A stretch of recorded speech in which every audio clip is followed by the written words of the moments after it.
Something that holds us back a lot is our fear of cringe. And to that I say, commit to the bit.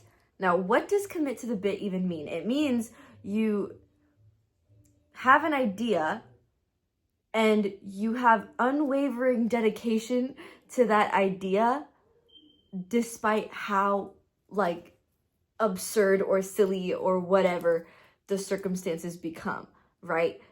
It's cringe. You're being cringe on purpose. You have unwavering dedication to this thing that is cringe, right? That's a bit. That's what it is to commit to the bit, right?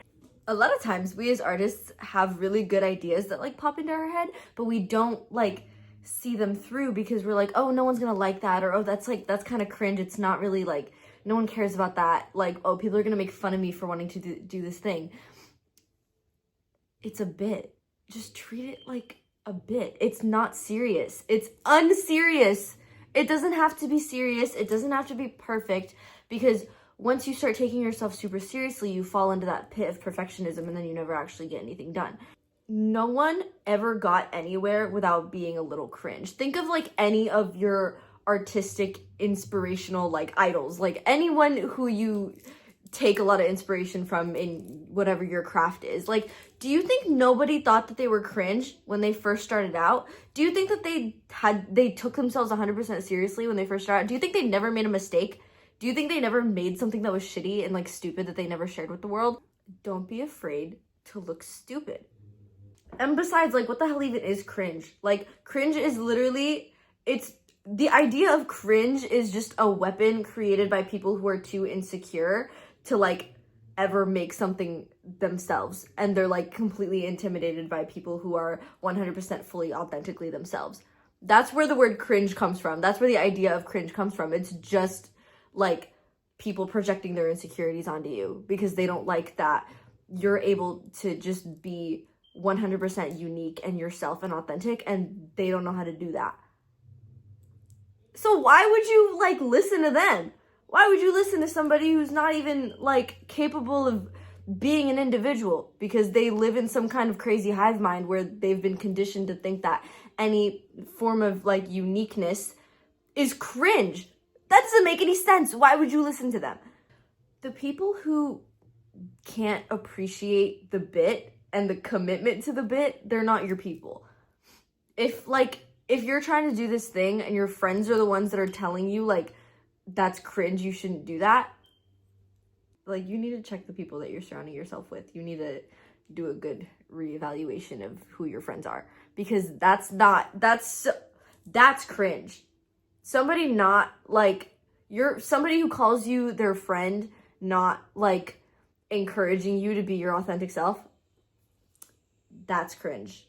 You know where you will find your people that will 100% support you forever? When you do that project or do that creative thing that you want to do and you put it out into the world, there will be people that like it. Despite what you might think, you're gonna despite that stupid little voice in your head that goes, oh, no one's gonna like this. People are gonna think this is cringe and stupid and dumb and stupid. That little voice in your head it's simply wrong. You're gonna put it out into the world. There inevitably will be people that like it. You will find them, they will find you. You'll interact with them, and oh my gosh, just like that, you found your people. You found your people who give you just unwavering support. And from that, you will want to create more, because now you're surrounding yourself with people who do get it. They do understand the bit. They get it, it goes full circle. Oh my gosh. You just have to start. You just have to start. You just have to convince yourself to be unserious. It's a bit. It's going to be cringe in the beginning. It's fine. It kind of happens in stages, right? You start it, you feel really silly because you're still not convinced that anyone's gonna like this thing that you do. There's still people telling you no one's gonna like this thing that you do. And that's how it's gonna be in the beginning, maybe. But then eventually you do it, and then you start meeting those people and it stops feeling silly. And then at some point, it goes from being ironic to unironic. And what the heck? You've just become your authentic self. This bit that you've committed to isn't a bit anymore. It's just you. It's just you, and you've broken out of that horrible cycle that you were in before, where you're not doing the projects that you wanted to do because of what other people will think. Now you've done it. Congrats. You've done it. You put something into the world. It's not a bit anymore. You're serious. And it will probably stay that way because, again, you've surrounded yourself with the kind of people that encourage you and want you to do more.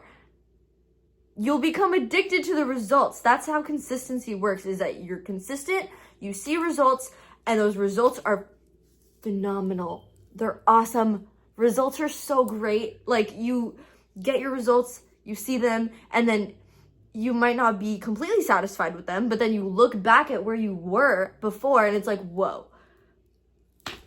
You climbed a mountain and you didn't even notice. A lot of it is a perception thing, right? You're so used to being perceived one way that you're scared of breaking out of that and being perceived another way, even though the other way is how you actually really truly do want to be perceived. But you're stuck here. You're stuck being perceived in this one way, and it's comfortable, but not like, you have to be uncomfortable enough with this to be able to deal with the discomfort of this so that you can get to this. So yeah, be silly, be absurd, be cringe, be authentically yourself with no compromise. Do that project. I'm telling you to do that project. Do that project. This is also something that I need to hear. And I'm looking myself in the eye right now and telling myself, do that project. If I can do it, you can do it. I love y'all. Until next time.